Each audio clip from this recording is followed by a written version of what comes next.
आपने यहाँ पे कुलगाम से इस सड़क का जिक्र किया। इंशाअल्लाह ताला हमारी हुकूमत बनेगी तो ये सड़क भी बनेगी, ज़रूर बनेगी, और उमर साहब इस सड़क को बनाएंगे। आपका राब्ता कश्मीर से होगा और आप हमारी बात सुने। आप हमें सुनने आए हो कि सीटियाँ मारने आए हो? ये क्या करते हो आप मेहरबानी करके आप मत जाने दे दो यार, बिठाओ उसको। देखो ना, आप सुबह से यहाँ पर इंतजार कर रहे हैं उमर साहब का, तो आपको अब मेहरबानी करके आपकी तकलीफ आपने की, आप दूर दूर से आए, तो आप मेहरबानी करके अब 10 मिनट आप इधर मत करें, कोई पीछे हो जाए। हम 10 मिनट में अपनी तकरीर खत्म करेंगे, आप आराम से बैठे। जनाब खुर्शीद साहब,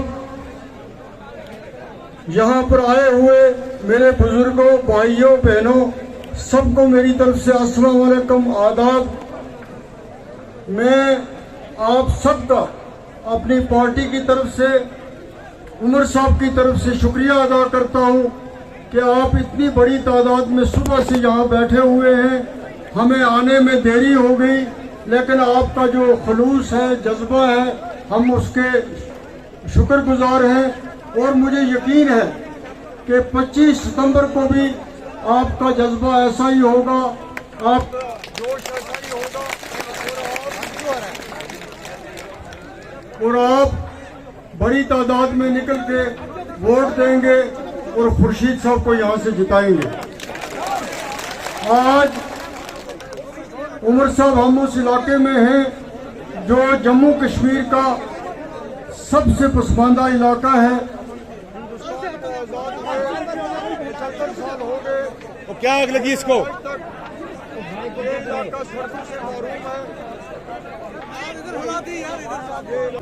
और आप सब बुनियादी सहूलियात से महरूम हैं और इस इलाके में ना अच्छी सड़कें हैं। यहाँ कम से कम 2 दर्जन अस्पताल हैं जिनमें शायद कोई भी डॉक्टर नहीं है, कोई नाइट सर्विस नहीं है डॉक्टरों की। कहीं आपको डिजिटल एक्सरे नहीं मिलेगा, कहीं आपको अच्छी एम्बुलेंस नहीं मिलेगी, कहीं आपको पानी की कोई अच्छी स्कीम नहीं मिलेगी, कहीं आपको अच्छा स्कूल नहीं मिलेगा। बेरोजगारी यहाँ पे अरूज पे है। तो आपने ये आज फैसला करना है कि आप इन्हीं मुश्किलात में रहेंगे, इन्हीं मुसीबतों में रहेंगे, या आप इन मुसीबतों से निजात हासिल करना चाहते हैं।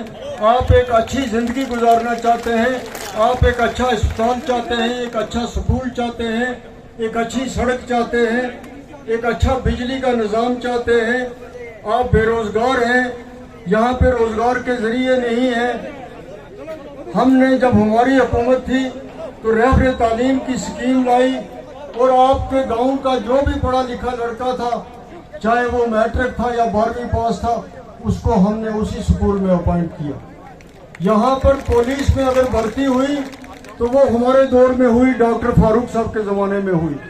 यहाँ बहुत बड़ी रिक्रूटमेंट सोशल वेलफेयर के में हुई तो वो हमारी हुकूमत में हुई। जो भी काम इस इलाके में हुए वो नेशनल कॉन्फ्रेंस के दौर में हुए। उमर साहब ने यहाँ पे आपको ब्लॉक दिए, एसडीएम का दफ्तर दिया, तहसील दिए, रिक्रूटमेंट करवाई। लेकिन अफसोस की बात है कि जिस तरह डिलिमिटेशन करके पूरे जम्मू कश्मीर को तबाह किया गया, रजौरी को पुंछ के साथ लगाया गया, पुलवामा को श्रीनगर के साथ लगाया गया, आपकी एक कॉन्जेंसी तो तोड़ ही दी, खत्म कर दी, और दूसरी कॉन्जेंसी को एसटी करार दे दिया। जो यहाँ फैसला जो भी डिलिमिटेशन कमीशन ने लिया वो आप लोगों को सुनने के बगैर किया। जहाँ भी किया वहाँ अपने मनपसंद तरीके से किया।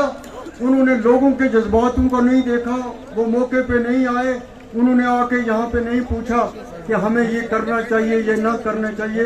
ये भी एक जबरदस्ती का फैसला आप पे ठोंसा गया। اس لیے ان سب چیزوں کا جواب اگر آپ دینا چاہتے ہو تو وہ کسی مظاہرے سے نہیں دینا ہے، وہ سیٹی مار کے نہیں دینا ہے، وہ پتھر مار کے نہیں دینا ہے، وہ ووٹ سے دینا ہے۔ اور آپ نے اپنا ووٹ جو ہے وہ نیشنل کانفرنس کو دینا ہے۔ اس وقت نیشنل کانفرنس پورے جموں کشمیر میں نیشنل کانفرنس کی ہوا چل رہی ہے۔ آپ نے یہاں پہ کلگام سے اس سڑک کا ذکر کیا، انشاءاللہ تعالی ہماری حکومت بنے گی تو یہ سڑک بھی بنے گی، ضرور بنے گی، اور عمر صاحب اس سڑک کو بنائیں گے۔ آپ کا رابطہ کشمیر سے ہوگا، اور آپ کے جو دوسرے کام ہیں ہماری کوشش ہوگی کہ ہم ان علاقوں میں دوبارہ رہبر صحت، رہبر تعلیم کی سکیمیں شروع کریں، آپ کی بے روزگاری کے لیے کچھ نہ کچھ کریں۔ اور آپ نے یہ دیکھنا ہے کہ اگر آپ چاہتے ہیں کہ اسٹیٹ ہوڈ بحال ہو، اگر آپ چاہتے ہیں کہ 5 اگست 2019 کا فیصلہ آپ کو پسند نہیں ہے، وہ فیصلہ آپ پر ٹھونسا گیا ہے، آپ اس فیصلے کے خلاف ہیں، تو آپ کو پھر نیشنل کانفرنس کو ووٹ دینا ہے، اس کو مضبوط کرنا ہے، تب آپ اپنا غصے کا اظہار کر سکتے ہیں اور بی جے پی کو دکھا سکتے ہیں، ساری دنیا کو دکھا سکتے ہیں کہ ہم اس فیصلے کے خلاف، ہم اس فیصلے کے حق میں نہیں ہیں، ہم اس فیصلے کے خلاف ہیں۔ ملک صاحب کی ہمیں اپنی پارٹی میں عزت ہے، ہم ان کو ایک سینئر لیڈر مانتے ہیں۔ انشاءاللہ ہماری حکومت آئے گی تو ملک صاحب کو ایک اہم پوزیشن عمر صاحب کے سیکریٹریٹ میں ملے گی، ہم ان کا خیال رکھیں گے، ان کی عزت کو، ان کی بات جو ان کی قربانیاں ہیں، سب چیزیں ہیں، وہ انشاءاللہ تعالیٰ کبھی ضائع نہیں ہوں گی۔ آپ کو یہ بات یاد رکھنی چاہیے، ان کا جو پہلا رتبہ تھا انشاءاللہ تعالیٰ وہ بحال ہوگا۔ ہم یہ تنظیم جو ہے، اس کی لیڈرشپ جو ہے، وہ ہر ایک لیڈر کی جو ان کا وفادار ہو، جو وفادار ساتھی ہو، اس کی یہ عزت کرتے ہیں، اس کو یہ راستے پہ نہیں چھوڑتے۔ یہی وجہ ہے ہماری تنظیم کی۔